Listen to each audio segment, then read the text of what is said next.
WWE Smackdown with you. This is Jacob Cast 2024. Hit that like button, leave a comment, please subscribe to my channel. Let me know in the comment section what you guys think about this video. This will be a 1 hour live stream.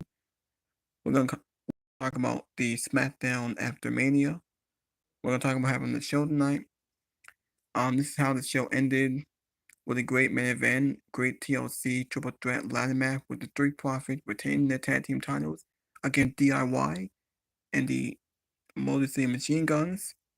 That's how. I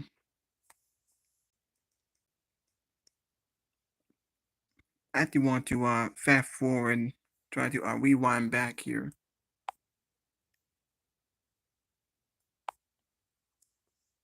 I actually want to hold on.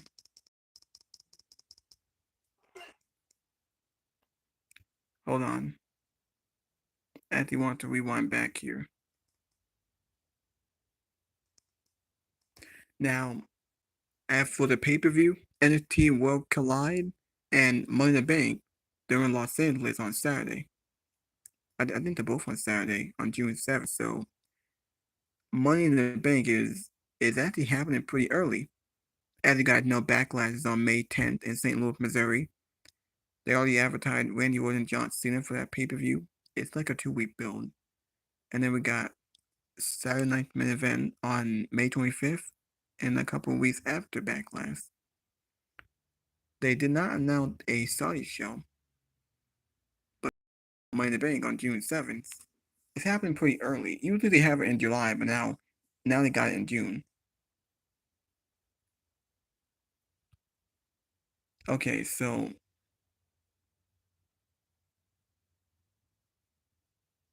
now this was the main event. This was the show. I actually wish it was on WrestleMania. It would actually made it for WrestleMania. Instead of giving us the New Day and the War Raiders, that was a boring match. That was a terrible match. That wasn't that good. I would have put this on WrestleMania. We got Jimmy Uso, R-Truth, and then we got John Cena in that backstage segment. I was hoping he would be able R-Truth, but I guess not.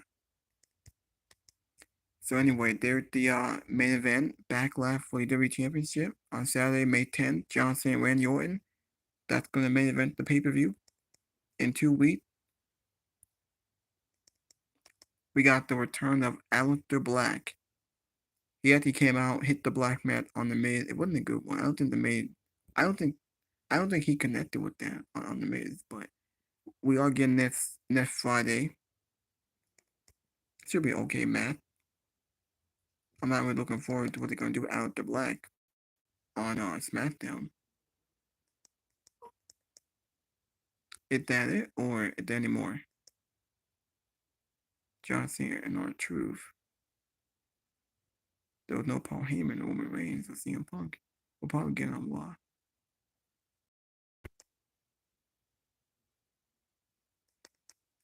Now, these are the matches that we got on SmackDown tonight. We got the debut of Nathan Frazer and Fat Essam defeat Lo Garza. Angel Garza and Humberto are none of my jobbers. They ain't going anywhere. I don't think Santos wants anything to do with them. I don't think Santos was out there with them. They just lost tonight. That was the only debut, by the way, with Atham and Fraser. They're a good tag team for the division. We got Tiffany Stratton and Jay Cardell. Matt ended in a no contest because Naomi got involved, and Nia Jax came out, and she gonna feud with Tiffany Stratton. Fantastic. So after beating Charlotte in a shit match and a shit feud, she gotta go back to Nia Jax because they got no one else. Jay, she's still gonna feud with Naomi. And also, we got another women's title that was also terrible. We got Zelina Vega defeated Chelsea Green for the new Women's United States Championship. The match was like, what, 5 or 6 minutes? The match wasn't that good. And the build hadn't been that good. Chelsea Green hadn't done shit with the U.S. title. And Vega won it. She wins her first single champion in WWE, even though she hasn't been booked there properly.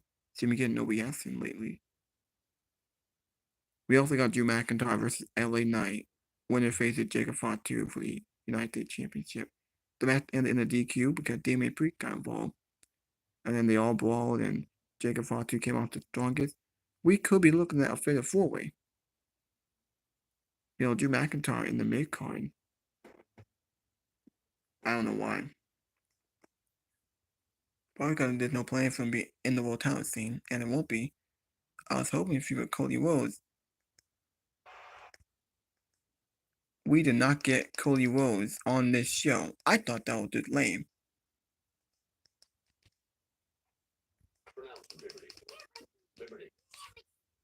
Yeah, so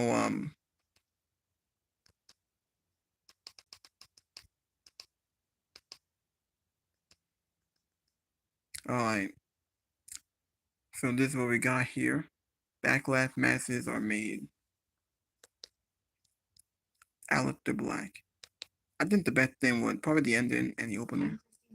United States Secretary of Homeland Security. Thank you, President. Orton then said that wrestling gave him everything and he's not going to let Cena ruin wrestling.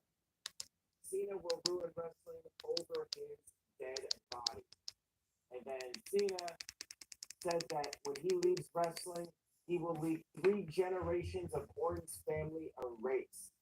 And then Orton said, this was very back and forth, said that since Cena is the last real champion, how about putting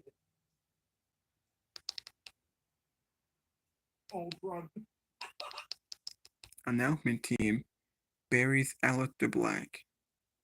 I didn't like that either. Backlash matches made and announced. Now this is what we got on SmackDown here.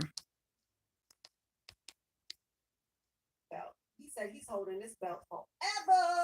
Ever.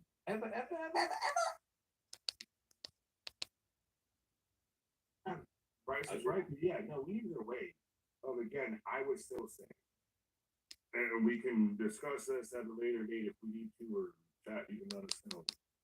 To me, that's Raw 2020. I don't know why it wasn't a Mania, but good SmackDown. Solid. That's another thing, right? Just SmackDown overall. Maybe Freddie who says, was this officially Fraxine's debut on SmackDown, like call up, or were they still on NXT? I think they're called up. They did a vignette for them and they debuted them. I think that's a call up. Sheik who says, Santi Sanders isn't getting drafted today.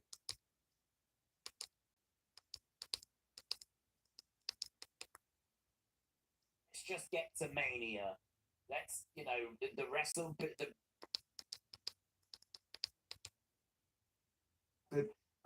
Whose wife did he sleep with?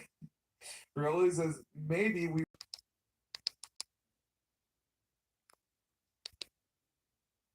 Killed it. We got a couple of super chats here.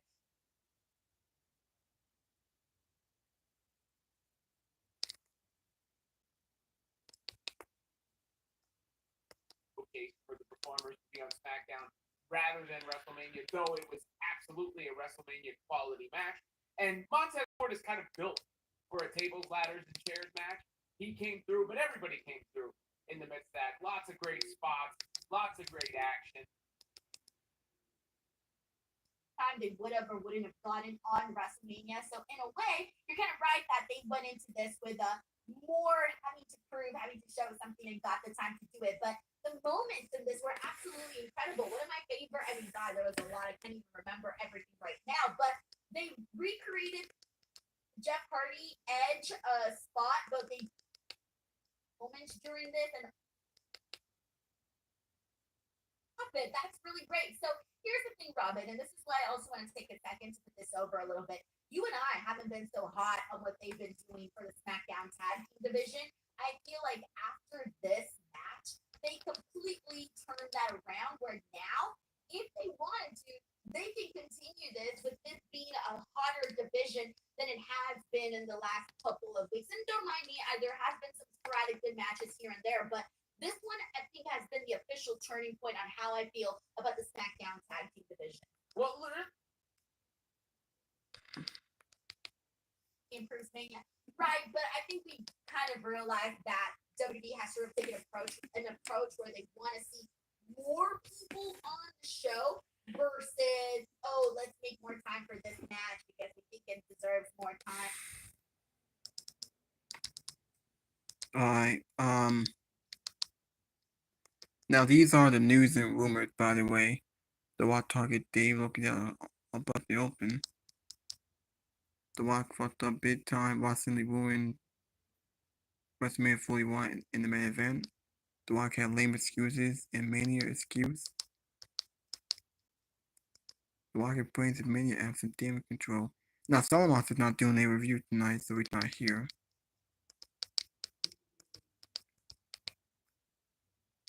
Alright, so this is what we got on SmackDown tonight. We had the debut of Phasm, debut against Los Galza, the pretty good match. They got a big reaction.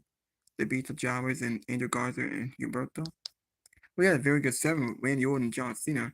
Randy Orton challenged John Cena for backlash. They went about 24 minutes. It was giving a lot of time. Now this is probably giving me a 2-week build. Not sure if we'll see John Cena next week or we'll see him on the Go Home show. But John Cena, Randy Orton was a very good segment. John Cena as a heel is entertaining.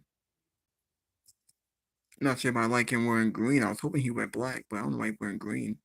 Kind of doesn't fit the entrance. How the entrance is all black, but he's wearing green. I didn't like that. Naomi, Nia Jax, and Vade, Tiffany, and Jade. Jade and Tiffany were a pretty good match until we caused a DQ. Drew McIntyre and LA Knight into our Jigga 2 celebration for the US title. Drew McIntyre in the mid card, because Knight can be in the world title picture. And where Cody? There was no Cody Rhodes. He wasn't on Raw, he wasn't on SmackDown, didn't try to get a rematch. He was like an afterthought. What did Cody Rhodes do on SmackDown? Is he gonna be on Backlash? He might not be good. He doesn't have a program. So what's he doing? I find it to be lame. Hope he's on SmackDown next week. But anyway, LA Knight, Drew McIntyre in the mid card. I don't like that. But what else is he gonna do? It looked like the feud with Damian Priest. I thought it was over, but I think that they're going to continue. We could be looking at a fatal 4-way with all 3 of them going after Jigga 2 US title. We might see that backlash. And as Vega becomes the new Women's United States Champion in a shit match, pit poor build, Vega probably a transitional champion. Chelsea can do it in the title. The Miz gives a necklace to Carmelo Hayes by the Royal last week. We got the return of Aleister Black. He takes out the Miz. We'll get the match next week, and then we'll see where Black goes. We have Bianca in the backstage segment. She had unfinished business on SmackDown. Obviously, she got to continue her feud with Naomi and Jade. Fatu attacked Damian, Drew, and LA Knight. He came out looking the strongest here. Fatu was over. Crowd loved Fatu. And we got this segment with R-Truth congratulate John Cena. I was hoping that we would get like a brawl or something, like John Cena beat up R-Truth or something. Maybe they're teaching that. R-Truth have been copying John Cena like moonset, trying to like be like John Cena. I hope we actually won this match back. Can you imagine if we get that match? Aleister Black, Cena.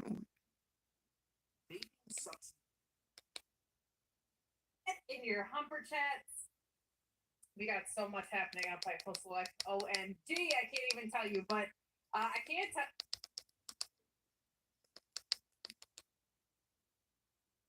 We have over 600 vendors worldwide.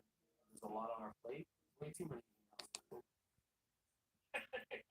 It's messy. Honestly, that's all I can say. It's messy. It's interesting that he decided to do the interview on Pat McAfee's show. The comments that he wrote back to Dave. I mean, all of it. It's just messy, the whole thing. And it kind of sucks that what was a really cool moment at Elimination Chamber, John Cena turning heel, ended up being this. And that brings us into, let's go ahead and get into it. John Cena and Randy Orton. So that happened here today. All right, so on Raw, John Cena says his promo and Randy comes out, RKO's him, so we kind of know, okay, this is where we're going. Today on SmackDown, John didn't even get a word in. Randy Orton comes out, and we get this back and forth. Because I was not expecting what they ended up doing in this back and forth, Robin. It was basically Randy telling him, I've known you for 25 years. You've done all of these things for 25 years. Most Make-A-Wish stuff, all of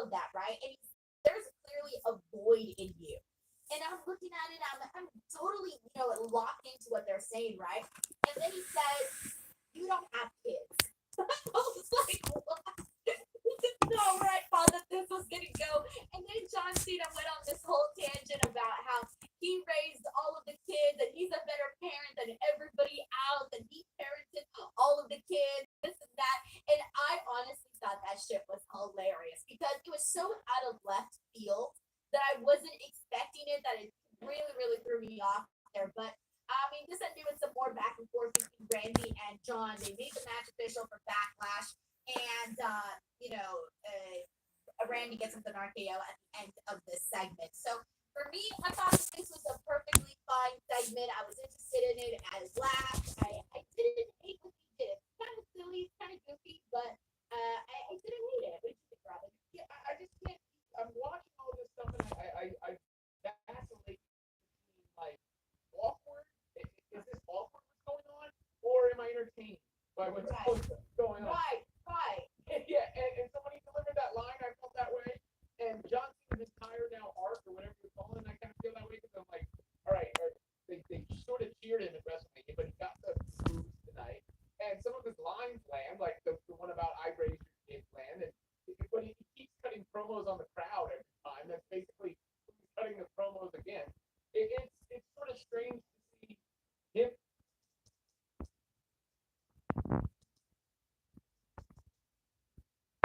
This should be a good one. They actually lately the Smackdowns haven't all been like it took a Smackdown after Mania to bring some heat to a Smackdown. I thought it was no. Neither. I kind of want him to though, but I know it's not gonna happen. Yeah, I mean, because how, like, again, I'm talking about like undercutting yourself. You can't do John Cena heel turn and then beat Cody Rhodes at WrestleMania and take the title off him a month later. This needs to eventually have a grand payoff. You know, whatever they did, whatever monstrosity they did, they can't get back into.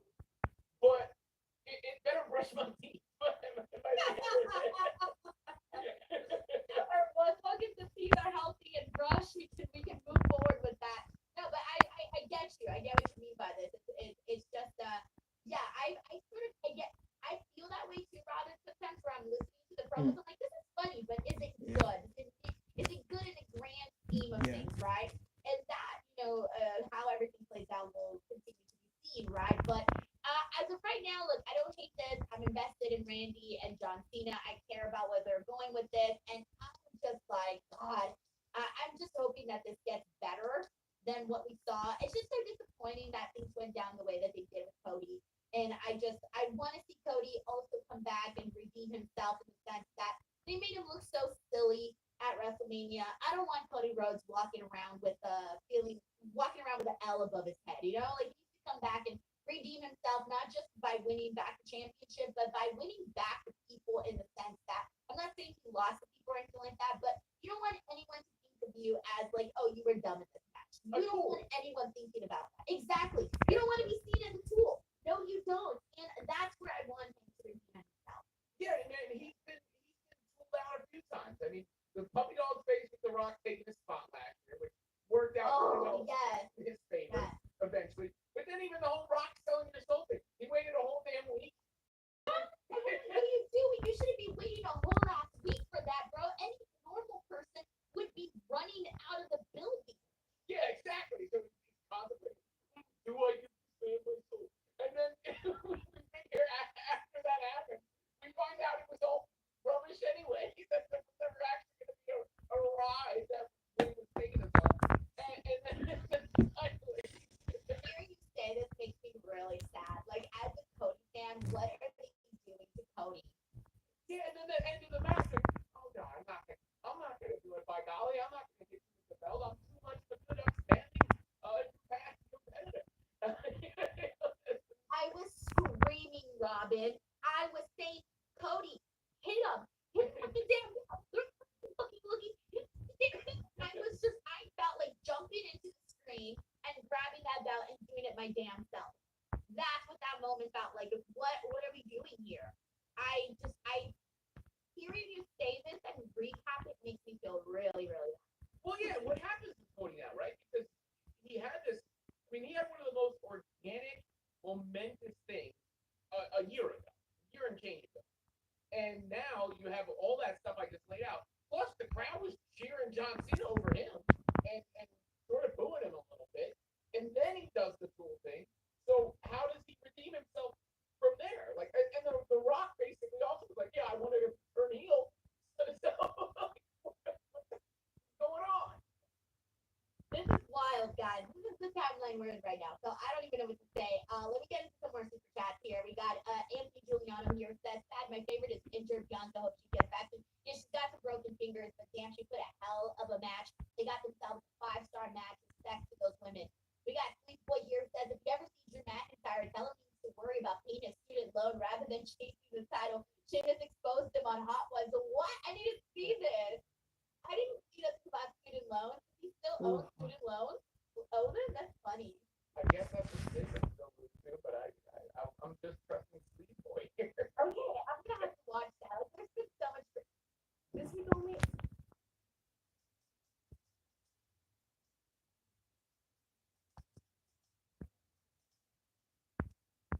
Boy. All right, we got Bob Ross Jr. with a very generous super chat. Bob, thank you so much. He said, "The WrestleMania Backlash card appears strong." No, we're not calling it WrestleMania Backlash no more. I used to hate that. I hated that, Robin, when they were calling it WrestleMania Backlash. What the here? Just call it fucking Backlash. So the Backlash card appears strong, featuring matches like John Cena versus Randy Orton, CM Punk and Roman Reigns versus Seth Rollins and Braun, and a U.S. title match between Fatu, Drew, LA Knight, and Priest. Yeah, let's get into that because that was kind of a lot that happened here. So, God, Drew McIntyre ended up getting involved in this U.S. title picture. They ended up making a match between LA Knight and Drew McIntyre to determine the new #1 contender. And I'm like, where is this going? We ended up seeing LA Knight, and Drew ends up. He looks like he's about to get the wins at the hands of the House of Solo Sokoa, but then Damien Priest, who we didn't know was there, ends up coming out and attacking Drew McIntyre. And so then what ensued afterwards was just madness. Everybody was fighting with everybody. At one point, Jacob Fox came flying out of nowhere, did a dive, took everyone out. I mean, it was just crazy. A lot went down with it. But all I gotta say is Jacob Fox, oh yeah, Jacob Fox ran amok. He was attacking everybody. He was doing his moonsaults. He was just going crazy. Super over with the crowd. Earlier in the night, Solo Sikoa did cut a promo, and he was like kind of taking credit for everything that Jacob Fatu had done, and Jacob Fatu was not having it with that. So that's another thing. So there was just a lot that happened here. Jacob Fatu is hella over. I was surprised to see Drew McIntyre in this, but now seeing where it's leading and that they're continuing the stuff with David Priest, I do like that. Yeah, I mean, I like the way that Jacob Fatu wears the title around his neck on the way out. I like the bit with Solo. I do hope it's multiple participants. I don't want to see a run back of Drew McIntyre and Damien Priest. That was two of the things that go a little flat to me. Was like, oh, okay, here comes Damien Priest attacking Drew McIntyre, and we'll get to the other later, which is Nia I don't Jax. think we messed up. Like I haven't seen things that we feel like we see, maybe even Naomi and Jake Cargill, a lot of like rehashing of what we just saw. When I feel like WrestleMania is supposed to close the book on some of that and open the new chapters. But nonetheless, Jacob Fatu's run with that title could be really good. I could see a multi-person chaos match like it's alluded to here by Bob Ross Jr. And I overall that's my biggest takeaway is the Jacob Fatu thing ain't going.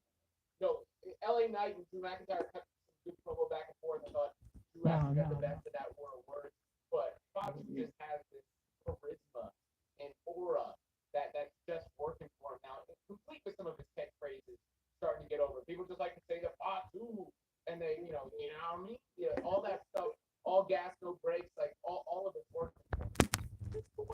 You nailed it right there, man. I love that he's still doing the all gas, no brakes. Because the first time he said that, everybody was like, ooh, that's a too much. And I was wondering if he was going to continue using it, and he did. And I think you're right in everything that he said, that I do also want to see it be more of a multi-man match. I was wondering if they're going to just redo Fatu and Alan Knight and Drew and David Priest, but to shake it up a little bit, they could do a four-way to make it a little bit different, right? And again, I don't want to see Fatu lose his belt. I want to see him continue that. I don't mind them continuing the story with Drew and Priest. I just wonder what's going on next with LA Knight. There's a lot, but at least the United States Championship picture is looking a lot more spicier now. And then at some point, you know that you're going to see Jacob Fatu and Solo Sikoa once that actually plays out. Bob Ross, thank you so much for this generous super chat. We got PJ here who says Cena has eaten a finisher 4 promos in a row. He has with Cody, with Randy. Yeah, he's been on that for sure. You're right about that. Police Boy says, who attacked Bailey? Well, looking at Tatum, Patsy has been stalking Bailey's Twitter and her affection for Lyra. The attacker is Santos. That's the part. Can you imagine if Santos attacked Bailey?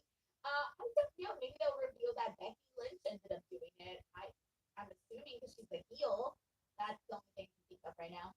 And that happened real quick. Also, there was a lot of discussion about Bailey losing that spot in that way. So you hope there's a nice redemption arc for Bailey off of that. That it is a little bit of a long-term play where she gets to come out of it looking strong. Yeah, I think so too. Thank you, Sleep Boy. We got Anthony Giuliano here who says, why is WWE not using the Rock team trying to write the storyline or help to improve the story? WrestleMania 40 was better than WrestleMania 41. I just think it's different people with different people that they want to use and work with and whatnot. That's just my assumption on that. Thank you, Anthony. We got PJ here who says if because Priest is a stalker, needs to claim more. The running joke now, Robin, is that Priest, Damon Priest is Drew McIntyre's stalker. Oh, okay. Thank you, PJ. All right. With that being said, I want to go ahead and get into some of the other big topics of the night. I think we got to get into Aleister Black, by the way, because Aleister Black made his return to WWE here today. The former Malachi Black in AEW, and then of course the former Aleister Black in WWE. Prior to that, he made a big name for himself on NXT. Went on the main roster. Unfortunately, didn't get the same kind of push that he was getting on NXT. Ended up leaving to AEW. Thought it was going to be hot stuff. Did some good stuff on AEW, but then towards the end, he was pretty much like non-existent on the brand. It felt like, Hi, I'm Brother Nature. My sister, Mother Nature, and I can find seeds needed me. needed there. But he came in today and took out the Miz, cleaned them out. This was fun to see him, and it happened right after Zelina Vega, by the way, won the United States Championship from Chelsea Green. So I guess we can kind of mesh those two together because it was a good day for both husband and wife, Malachi Black, and I'm sorry, God damn it, that's gonna bother me for a bit. Aleister Black and Zelina. I'm so used to saying Malachi Black, guys. I get used to this stuff. Yeah, no, the Zelina Vega thing caught me, I guess, slightly by surprise. But nice to see her get that moment. I like the finish of that match. And the refs kicking everybody out, and then her in her spot. So I thought her finisher, and I thought that worked really well. As far as the return, I like the production value of it. I like them keeping the music. I like all of that. The one nitpick I have is I didn't think the announcers looked good in that moment. Like, I didn't think Tessitore in particular, it felt like it wasn't a return. They were like, oh, there he is. And it's like, no. You got to sell that after all that production value and the return. The Miz was sort of the sacrificial lamb for it. Overall, I thought it looked cool. That would be my only nitpick. It had nothing to do with the actual performance, but I thought on the broadcast, they could have been like, holy shit, a little bit. I saw that from a couple of people in the chat. They were saying that they felt like Joe Tessitore wasn't bringing the energy for that. Wade Barrett, I thought, was bringing the energy. At one point, I was laughing so hard at Wade because he was like, "Oh, he's here," and I'm like, "Okay, great. Like that's the kind of energy, right, that you want." And I did see some people kind of echo the same sentiment that you did, where they kind of felt like Joe was just kind of like, "Oh, here he is," Yeah, I was like, did I miss his return before? Back again. No, I get it. Yeah, there were a couple of people that kind of echoed that same feeling. All right. Let me go ahead and in terms of expectations, though, do you have any expectations of what you want to see for Aleister? I think for me, I guess I kind of want to be reminded once again of why I'm a fan. It's been a minute for me since I've seen him, go out there and put on a hell of a spectacle. It's been a minute. Well, it's a clean slate, right? And a new chance. I think that the real challenge is the debuts and the returns are easy to do, right? Like, they're easy to do. It's like, oh my goodness, I haven't heard this music. Oh, there's the promo vignettes that led up to it. Here it is. Great. What next? What's the depth of that character? Where does he go? Kicking the Miz in the face is great. But why do I want to see him the next week? Why do I want to see him? And I'm not saying he's done anything to make me not, but that's where I think the real selling point is. I think especially those characters that are shrouded a little bit in darkness and mystery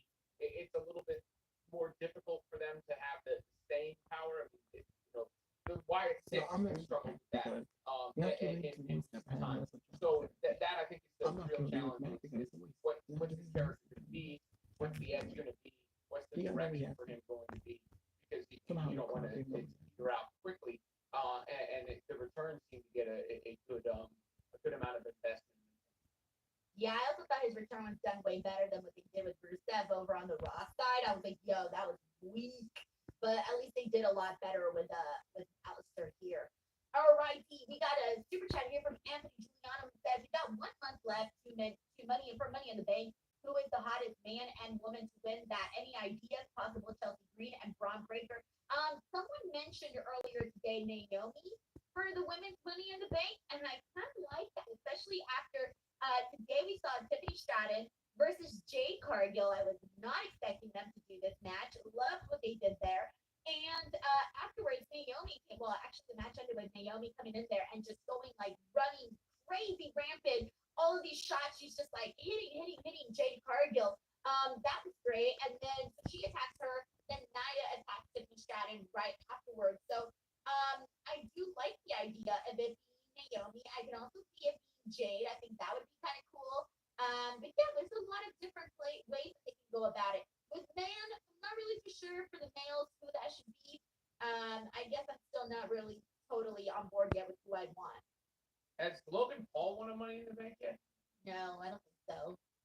I don't want to see Logan Paul with that. No. He is always gone though. So it could work. I see what you're saying though, because when he comes back, it would be like the moment of like, oh, he's gonna cash in the briefcase, and now why would he come back? So it'd be easier to maybe trick the crowd. And flaunting it in his promos for Away or whatever that he got it. I don't know. He feels like a perfect Money in the Bank kind of guy. I like your idea of Naomi, the maniacal Naomi with the Money in the Bank briefcase, for you to cash it in at any moment. But yeah, Logan Paul would be my pick on this. Thank you so much to Anthony Giuliano. I'm like, whatever. I didn't even think his WrestleMania match with AJ Styles was good. And I'm like, bro, like, come on. You had AJ Styles there. Like, how you not having a great match? Hassan Gauntlet here says, I want a Black Street faction. Kind of like what they did with the House of Black. That could be cool. Thank you, Hassan. We got Larice Johnson here. I would say I want to see a female bloodline between Naomi and Nia Jax. It could happen. I mean, we did see them kind of across paths today. And Naomi basically told her, like, you better proceed with caution. And Nia Jax was like, you're right. Thank you, Larice. All right. Earlier in the night, we kind of want to get into some of the topics we haven't kind of covered just yet. Fraction, Nathan Frazier and Axel got a big win over Los Garzas. And I say big win because it was on SmackDown, not necessarily the poor Garzas, who they're always doing dirty. But dude, Fraction looked incredible. They're so much fun. What'd you think, Robin? Yeah, a lot of fast-paced action there, and I think we had a comment that you read. Wanted to see them against Street Profits are involved in that. Google in incognito mode. Use DuckDuckGo, a real private browser. What happened to the beard, bro? Guy looks older without a beard. Anyway, we'll talk. We got a lot to talk about tonight, man. We got a lot to talk about tonight. John, our truth moment backstage. I didn't mention that, and it was basically him telling him that he wants to be him when he grows up. Yeah, and then Jimmy Uso said you already grew up or something. Yeah. That was pretty fun. Okay, we already covered Drew and LA Knight and that whole thing. Miz and Alistair, Zelina winning the title. Great moment for her. US title stuff, we covered it. Tiffany Jade covered it. I'm trying to go through. Yeah, we covered down already. Holy shit, that was so fast. It like flew by. In a fraction of a second. Yeah, I was like, wait, there's be one more thing in there that we did not mention. But no, we covered it all, guys. With that being said, we do got another super chat here. This is from Anthony, who says, Denise, are you going to Petco Park for Survivor Series? I would love to go because, it's kind of cool that it's at Petco Park, but I've been doing this thing now where I like to do my watch-alongs instead and then do my co-shows right afterwards, just so I'm able to get more content. And at the end of the day, that's, my primary job. So, I may or may not. I guess once I get closer to the date, I'll kind of decide what I end up doing there. Thank you, Anthony. We got Bob Ross Jr. here. Says Fraction is on SmackDown. We need a bundle of Raw and NXT tag. Oh, sorry. We need a funeral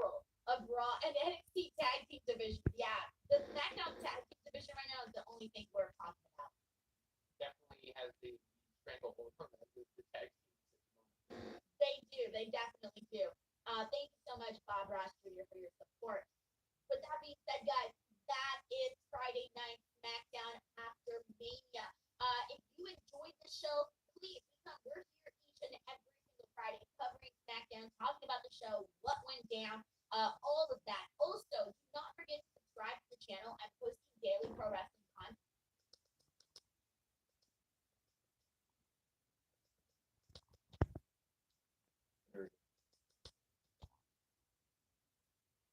Right. Like, Yeah. hearted. And For me to blow any smoke up their booties, because they know who they are, and they've done this for a very. I mean, they like the amount of years that they've been wrestling, right, and doing this type of matches and whatnot is probably like how old most.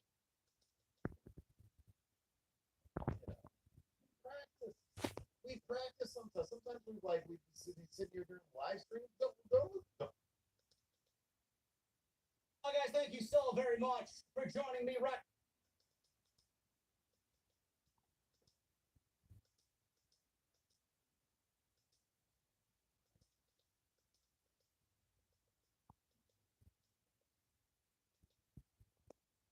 Coming to you live from the OTS venue inside my mother's basement.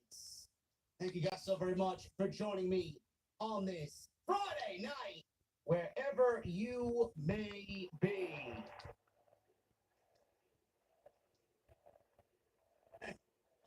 Listen, I appreciate it, man. Thank you guys very much for joining me on this Friday night SmackDown tonight. I wasn't really expecting much because honestly, SmackDown is the weakest of the WWE shows. It's the one that doesn't really elicit much of the excitement.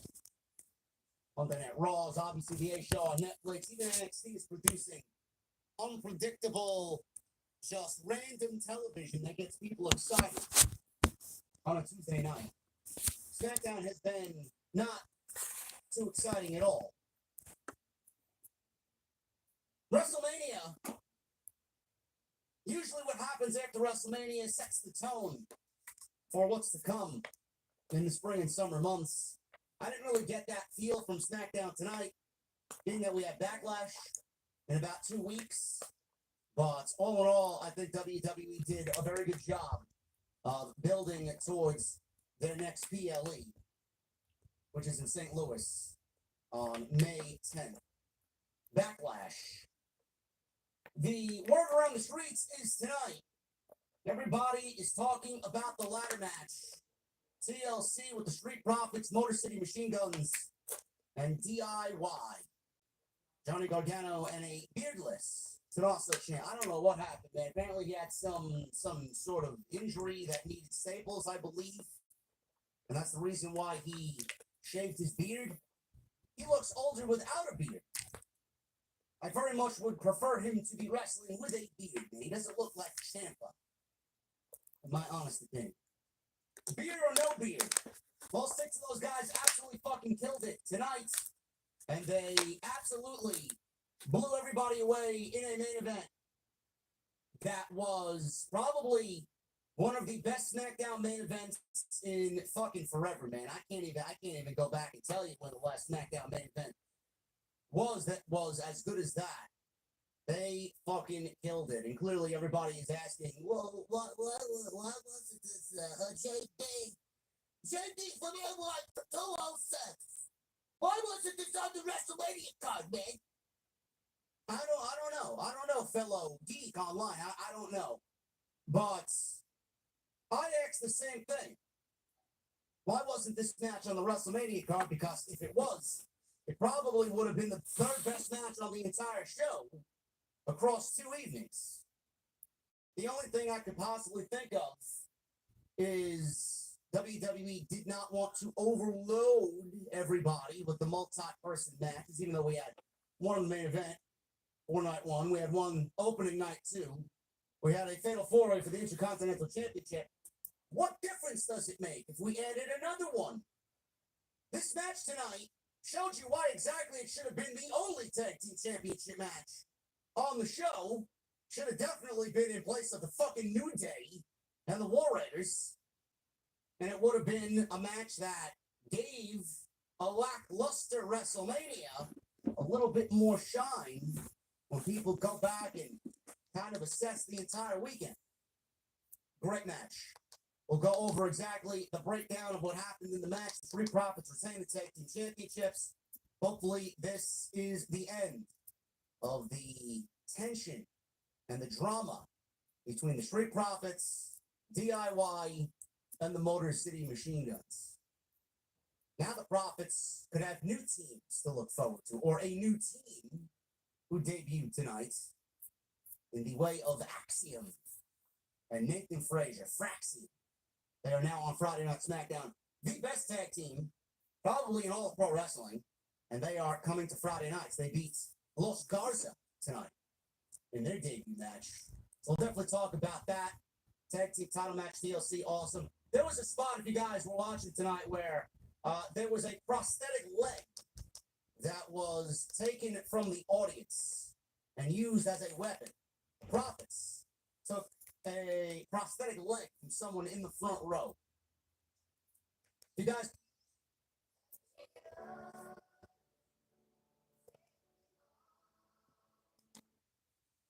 Out dressed as Shawn Michaels tonight in Texas, so I mean it's quite fitting that they pulled that type of spot tonight. There was an In Your House pay-per-view right before Kevin Nash went to WCW. Diesel went to WCW as Kevin Nash. There was an In Your House pay-per-view called Good Friends, Better Enemies, where Shawn Michaels defended the WWF Championship against Diesel in the main event. Probably one of the best main events that Shawn Michaels has ever had, ever, in his entire career. And the best match between Shawn Michaels and Kevin Nash, one-on-one. There was a spot in that match where Kevin Nash pulled Mad Dog Vachon's leg off in the front row and used his prosthetic leg as a weapon on Shawn Michaels. I am a betting man, and I'm going to say that Triple H took a page out of that playbook tonight. If you guys are too young to remember, that is exactly where that spot came from. So I know some of my history. I'm not quite the historian like others, but that one really stuck out to me. That was pretty cool. And the Profits won a tremendous main event that should have absolutely been on the WrestleMania card, at least on night 1 or night 2. Randy Orton and John Cena, it is official. The WWE Championship will be on the line at Backlash in St. Louis. They had a tremendous back and forth tonight where they got personal, and it was more of the same from John Cena. He's going to ruin pro wrestling. Randy Orton put his own little twist on it, asking John Cena why. Why is he doing what he's doing? They got personal. This was a tremendous face-to-face. There's no better two on the mic than Randy Orton. Well, Randy Orton's not better than John Cena, but when Randy Orton's a part of something, it always feels important. Randy Orton and John Cena. Tremendous. And then the bell rings on May 10th. I think we have already peaked with this storyline, folks. We'll get into what they said tonight on Friday Night SmackDown. Aleister Black is back in the WWE. He was, fortunately, not Death Rebel. He was fortunately not Death Rebel, and that is a tremendous.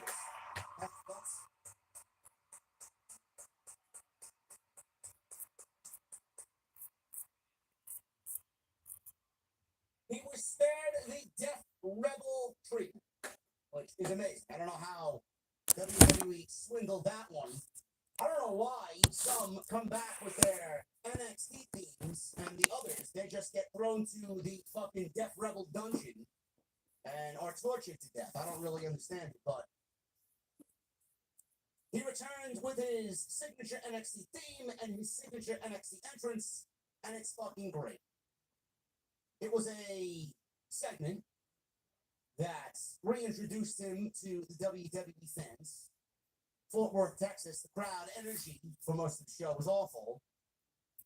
They reintroduced him, and Miz, page out of Cody Rhodes' playbook in AEW, if you guys remember. Cody Rhodes, when Malachi, I believe this was the debut, I could be a week or two off, chat will let me know if I'm right or wrong. Cody Rhodes wore a white suit, I believe, in that debut segment with Malachi or Aleister Black when he debuted for AEW. And he showed up in Miami, and he black masked Cody Rhodes wearing a white suit. Tonight, The Miz was wearing a white suit. Yes, they reintroduced Aleister Black in a segment with Mike Mizzani. I know. You probably were expecting a lot more for someone who had such big fanfare coming back. They gave him the mystery. I don't really know what to think about it. I'm not trying to sit here and complain about Malachi or Aleister Black being back in the WWE, but why does everybody have to be gate kept by The Miz? I don't know. It's his first night back. We're going to go easy on him. We're happy that he's back. We're happy that he got his theme and his entrance back, minus the creak. Remember the creak that Vince McMahon gave him? None of that nonsense. He's back. So we'll talk about that. And Zelina Vega. She's the new Women's United States Championship. And here I thought the United States Championship situation in the women's division couldn't get any worse. Oh, my goodness. We are going to go over it all right here on today's Smackdown post show for April 25th, 2025. Let me talk to you. I want to thank you guys for all of the tremendous, and I mean absolutely tremendous, in capital letters, support all week. Today we have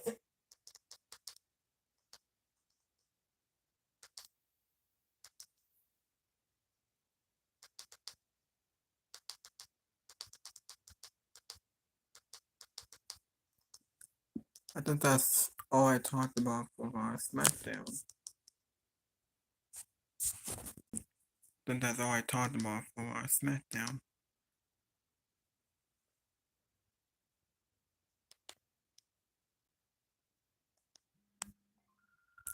Hold on. In today's video, we're going to do something like, for me, I want to go Dominic Mysterio. I like tendies. He likes tendies. We all like tendies. I'll throw out Dominic Mysterio as a road trip buddy. Dominic Mysterio is not a top 5 answer, my friend. You guys have no taste. You have no taste absolutely whatsoever. Wheezy, which wrestler is the number 1 answer for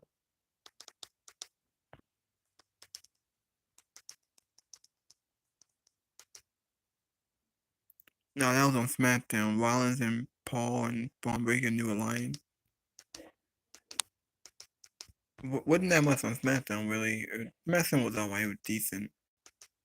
It wasn't that better at Raw, but it was actually very, very decent.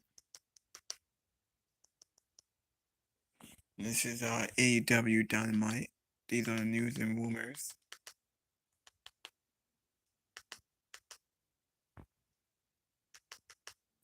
Now these are the news and rumors. The Rock wants Triple H removed.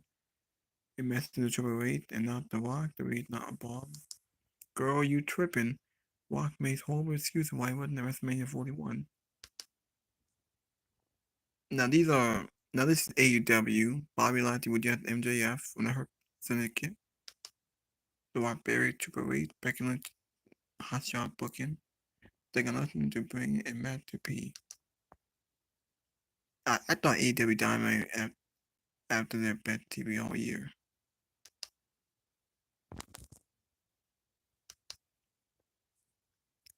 The Rock comes out clean.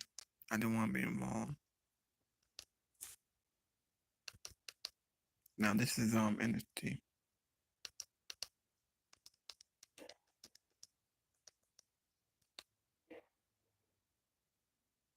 fucking site crashed at 10:59. Could not get my hands on one. I'm going to have to wait. My luck with the PlayStation 4 and the PlayStation 5 was tremendous. The Nintendo Switch, not so lucky, man. If you guys got the hookup, let me know if I can get my hands early on the Nintendo Switch. And Mario Kart, by the way. I'm working on something to bring Mario Kart Mondays back. we're gonna have that. Just a little insight into what I'm thinking. JD was married to Kurt Mondays, then. Don't worry. Don't worry. SmackDown. Let's worry about SmackDown. John Cena and Randy Orton. John Cena opens the show. And this was definitely a little bit more. I mean, they have to. It's 2 weeks before Backlash. This was definitely a little bit more focused on Randy Orton. They didn't have time to waste on John Cena shitting on the fans. So he shit on the fans, he shit on the kids. Fuck your kids. Such John Cena. And he also got time to kind of stick it to Randy Orton a little bit. Cena held up his title. Crowd booed. He had ring announcer Mark Nash, who is doing a fantastic job as the ring announcer on Friday Night SmackDown. He had Mark Nash come into the ring, and he gave again, just like he did on Monday, Mark Nash a piece of paper to read because his original introduction was unacceptable. So, crowd went crazy with "Let's go Cena, Cena sucks" chants. This was the hottest the crowd was all night up until the main event. Nash said he apologized for being disrespectful and reintroduced John Cena as the greatest of all time, amongst other things. And Nash yelled Cena's name. Most of the crowd cheered for John Cena when he did. Cena raised the microphone to speak, and all of a sudden, before Cena said anything, Randy Orton comes out. Randy Orton's music played, fans are singing. He enters the ring. He was given a microphone. Fans are chanting, "Randy, Randy." Crowd was hot here. Orton said in a couple of months, it will be 25 years to the day he and John Cena first shook hands. Orton said he's known John Cena for 25 years, and up until a few months ago, Cena had never changed. Orton recalled how hustle, loyalty, and respect was Cena's mantra for living every day of his life. He said there is a void in John Cena, and he had been thinking about all the fans and kids that looked up to Cena for so long.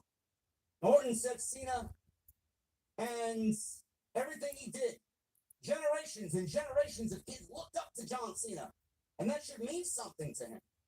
He then referenced Cena's history with the Make-A-Wish Foundation, that Cena couldn't tell him all those children were just a number, and as such, Orton has figured out how to fill Cena's empty void. Cena needs to have kids. So Randy Orton has been listening to everything that John Cena has been saying about the fans. Majority of Cena's fan base, young kids, young children. So Randy Orton, in a very... Hello, you dirty little boys. Are you interested in my body? What?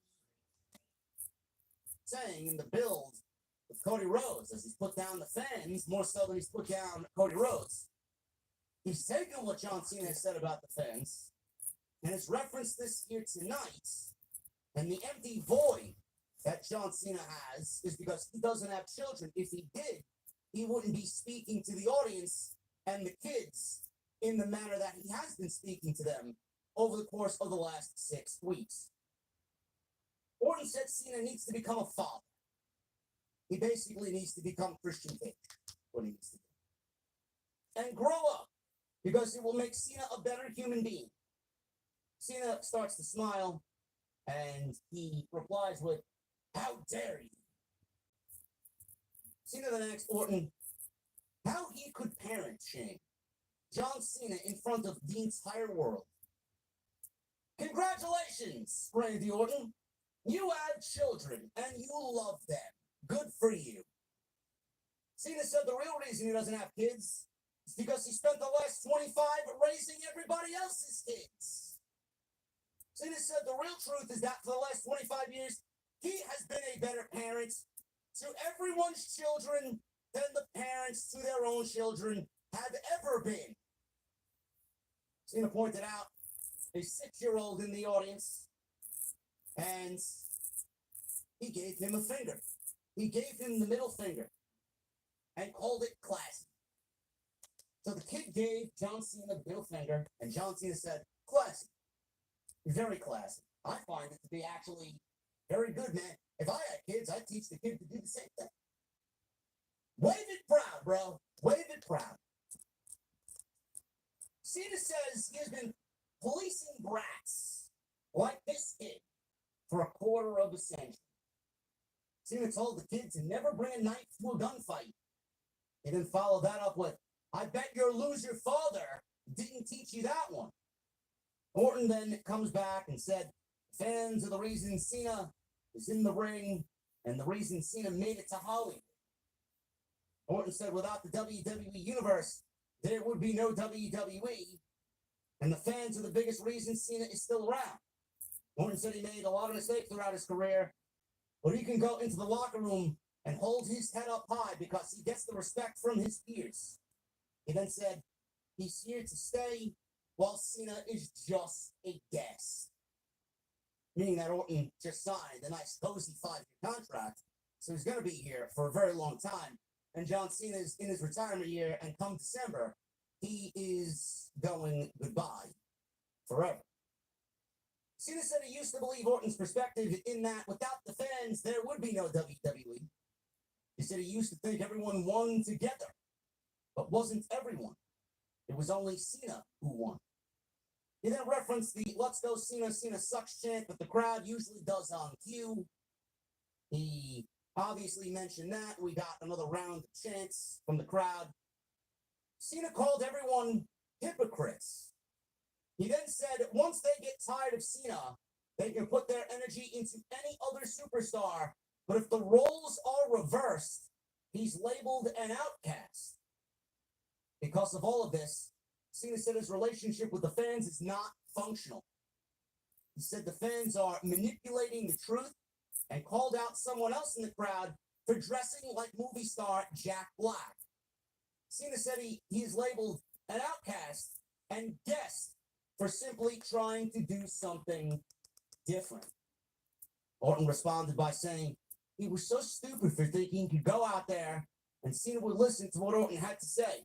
He noted how he is part of one of wrestling's royal families. Orton said wrestling will provide for him and his family until he's 6 feet in the ground. He went on, and Cena stopped him and told Orton, shut your mouth. He then said to Orton that he doesn't understand. Cena has already won 17, and Orton has won 14. Cena goes on to say after he takes the belt home with him, Orton will be frozen forever at number 14. Cena called Orton a babbling moron. He then said he's going to erase 3 generations of Orton's family. Orton started to get angry, because now it's getting personal, and demanded Cena put up his championship on the line right here, right now, and obviously Fort Worth, Texas, because they were boring tonight. They obviously liked this comment. Cena held up his title and said, no. Like so many times I've done over the last 25 years, Cena is doing this to save Orton's ass. I will not defend the championship tonight. There will be a match, but it's not happening here. Cena said it should happen at Backlash, because Backlash is in St. Louis, and Orton is from St. Louis. So Orton can spend the entire day with his family before the match. He then said he will lead Orton at his best, and at Backlash, when Orton fails, Orton will have no excuses. Cena told everyone to look at Cena because that's what the real last WWE champion will look like. Cena held up the title and said that was as close as Orton would ever get to the championship. Threw the title at Orton. Cena then punched Orton. Orton went down. Cena started to stomp on Orton, and he was about to hit Orton with the belt. Orton ducked and gave John Cena another RKO, just like he did on Monday Night Raw. Orton grabbed the title, held it over his head while posing on the second rope, and that is the way the segment came to a close. This was excellent. back and forth between Orton and John Cena was excellent. It got personal. It got personal. The interactions between them have always been good. John Cena, once again, put a stamp on what he is going to do during this heel run. And it starts with Orton and his family's legacy. Orton is definitely a part of that lineage of the WWE Championship. Orton is chasing number 14 or 15. He's at number 14. He's chasing number 15. He called his shot a couple of weeks ago in the ring with Cody Rhodes, no matter who it's going to be, Cody or John Cena. He's coming after the title. Cody Rhodes, by the way, we did not see or hear from or about Cody Rhodes tonight on Friday Night SmackDown. John Cena is going to erase everything. Because in John Cena's mind, he's going to take this championship that he won at WrestleMania and hold it throughout the entire year and erase the lineage of the WWE Championship. The championship that he holds right now, he's taking it home with him, and he will officially retire the championship. WWE is going to have to make a new championship in the replace of John Cena's belt.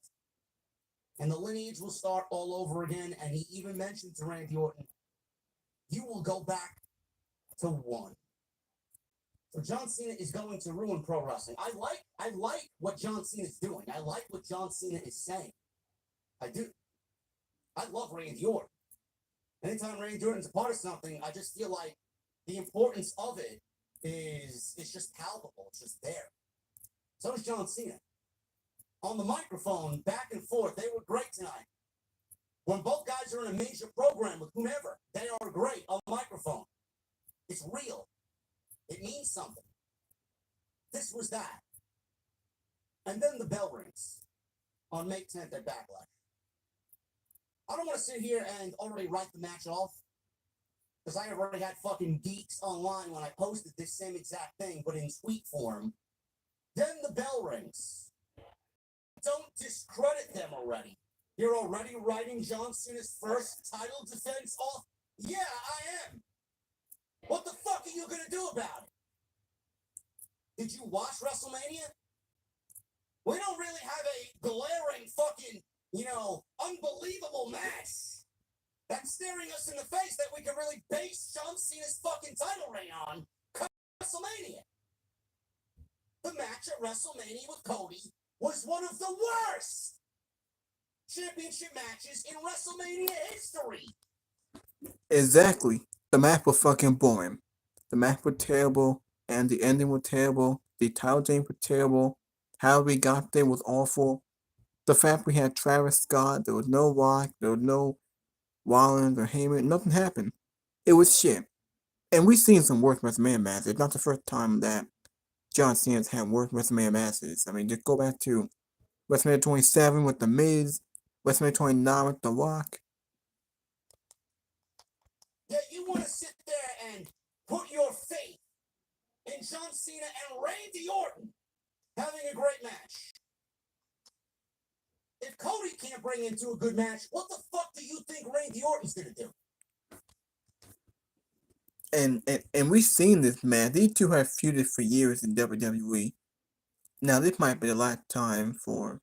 It could be the last time ever, but... I'm curious how this match is gonna be. I don't really understand that. I'm not looking forward to it. What's gonna happen? Travis Scott's gonna come out and fuck Randy Orton over too? That's just lame. That's stupid. Come on, man. Keep Travis Scott away from the ring. At least we got this and the weeks to come to look forward to. And then, like I said, the bell rings. And unfortunately, we'll have to sit through another 25 minutes of Randy Orton and John Cena in 2025, as if their fucking last matches were anything to cry home about.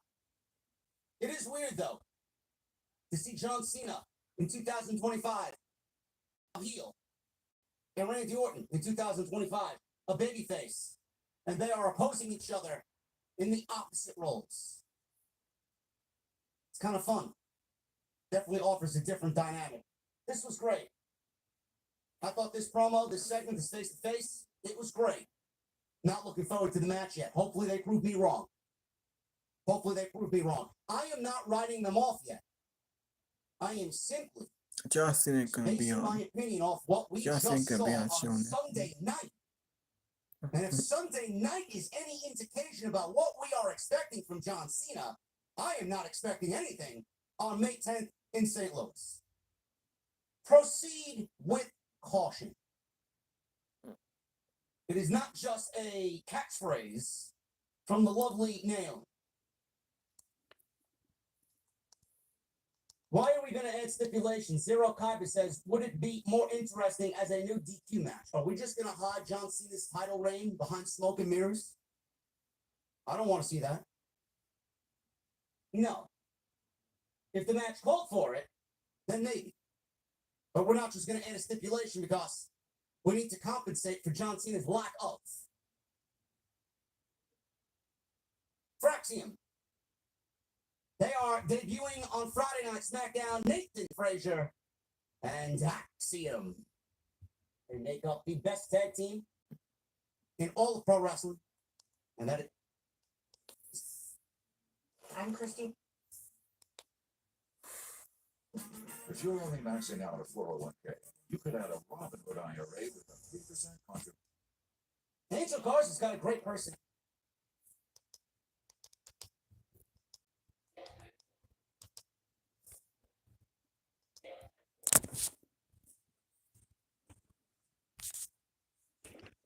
I think I'm gonna end the video. I might have to stop the video here. I think I made it long enough. Just want to say thank you for watching. Thank you for all the support. Hit that like button. Leave a comment. Please subscribe to my channel. Let me know in the comment section if y'all want to see more.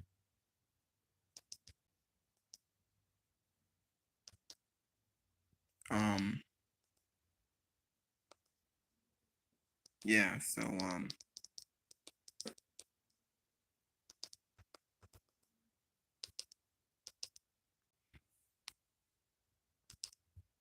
now that R2 congratulates John Cena. I wonder if we're doing that feud. Who knows? It could happen. What other baby faces do we have on here?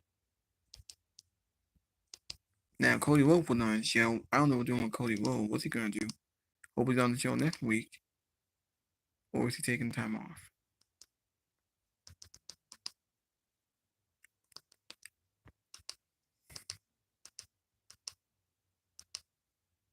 These are the news and rumors. Or parts doesn't really matter.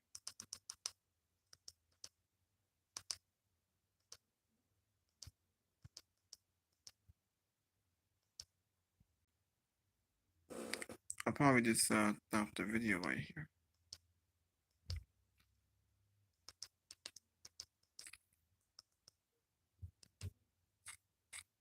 But Axiom broke it up to a chant of "This is awesome."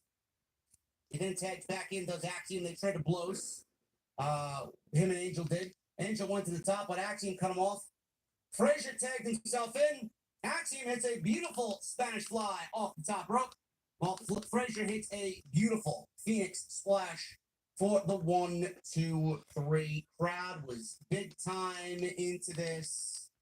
They are going to get over very quickly if they are allowed to go out there and do exactly what they did here tonight. And Fraxium gets the win in their debut, and they beat Los Garza in the opening match of Friday Night SmackDown. I know a lot of people are excited to see them on Friday night. Honestly, this should not be the only tag team that WWE... They need to do something, and I don't know what that something is. I still don't really find both of these divisions to be substantial enough to call them divisions. SmackDown's division is a lot better off than Monday Night's division. So I know one of the opinions online is that they probably would have fit better on the Raw tag team division on Monday because they need more tag teams than Friday Night does. But Friday Night's been operating with the same tag teams for a while now. It is very stale on both shows. Axiom is going to be that shot of adrenaline on Friday night that this division needs. Who they go up against next, I don't know. I mean, take your pick. Axiom or Fraxium against the Profits, gonna be a banger. Fraxium versus DIY, gonna be a banger. Fraxium versus Machine Gun's gonna be a banger. So it's gonna be interesting to see what WWE does with them. There's not much in the way of competition. They'll probably end up blowing through all these teams pretty quickly. But they need to do something. You know, a fix for the tag team division. I've talked about this for years now. I don't understand why we are operating with the women's tag team titles where they can go back between Raw and SmackDown, back and forth between Raw and SmackDown, and the men's divisions, they have separate divisions on Monday and Friday. I don't understand it. I don't know why we have two titles or two sets of titles. I don't understand it. If the tag team division was able to go between Raw and SmackDown, SmackDown and Raw, my God, man, you have a blistering, fucking competitive tag team division. I understand that they're operating under a draft with separate rosters, but if there's a bending of those rules that you should be doing, it is tag teams should float back and forth between both shows because simply there isn't enough to call them a division to have two divisions on both shows. And I'm saying I say this all the time. I say it all the time. I've And been you saying called up this one since team. team draft. What There is is not one a team tag going to team. do? There should only be one set of tag Now, again, teams, we don't know and what the plans that's are. it. Get Miro the just showed up on Monday night. I Thank said you. the best thing for Miro, instead of going single, is to pair him in a tag team with Sheamus. I said this for weeks now. That's the best use of Miro. Change into saving stocks of Bitcoin. Use your cash app card. Give me 17 cents on Bitcoin. You know that feeling when you take a bite and you're transported? That's Monta's. The perfect balance of bold, fresh, and on. We got to do something to fix that division. Cause you're gonna have a team like Fraxium who's gonna be wowing and dazzling the crowd for a few weeks, and then what? They will have already run through most of the tag teams that you have on Friday night. We need competition. More teams. Right now, WWE is sitting with not a very competitive tag team division on both Raw and SmackDown. Tiffany Stratton. She beat Charlotte Flair on Saturday night. It got 1.5 stars from Dave Meltzer for his official star rating for WrestleMania weekend. Appropriate and fitting. 1.5 stars. The match was fucking awful. Garbage. Something I will probably never go back and watch ever again. That's sad. Yeah. That's sad. It is in that bin. The main event of night 2 is also in that bin too. I will never go back and watch Cody Rhodes and John Cena. Imagine that. John Cena's number 17 title win. I will never go back and watch ever again. It's just there. Yeah, me neither. I will go back and watch his last title win. Last time he was world champion before this was AJ Styles at the Rumble. That's a match that I will go back and watch. I will ask everyone to go back and watch his match with AJ Styles. That was a 5-star classic. That was awesome. It was a great way for him to win number 16. But this match with Cody Rhodes, they were garbage. It was shit. Charlotte and Tiffany was shit also. Shit view. It was just a train wreck. And this match was the Deathlock. It was anti shit. Hope we'll never see it again. Thankfully, Charlotte was not on the show. I don't know when she's coming back. I don't really care. I'll be okay if she has a part-time schedule. We'll need Charlotte in the title picture. I'm actually afraid she might win Money in the Bank. What did Charlotte do? Just there. Thanks, Dwayne. Appreciate you, bro. Yeah. Tiffany Stratton and Charlotte are the same thing. Yeah. So Tiffany's out there. There is only one. I said, oh no. Oh no, Freddie. We have Jade Cargill already eyeing the women's champion after winning against Naomi at WrestleMania. She unfortunately was also in her wrestling gear. And she had a microphone in her hand. I did a double uh-oh. Cargill needs to go back to the promo class at the Performance Center, like, tomorrow. How quick is a flight from Fort Worth to Orlando? Is Jade fucking awful, or is Jade fucking awful on a microphone? Holy shit. Can you sound any more manufactured and robotic? This woman walks out and legitimately 15 seconds before she walks out there, she's memorizing her lines to go out there and sound natural. If this woman wants any part of Hollywood after she retires from being a pro wrestler, this is not a good start. Cargill said she was there to give credit where credit was. Yeah, I probably should just end the video. I think I made this long enough. I don't want to miss anything, but I don't make the video too long. I made it longer last time. Said it was time for everyone to see. Yeah, I think I'll just end the video. Until next time, I'll see y'all later. I will do Monday Night Raw. Alright, I'll see y'all later.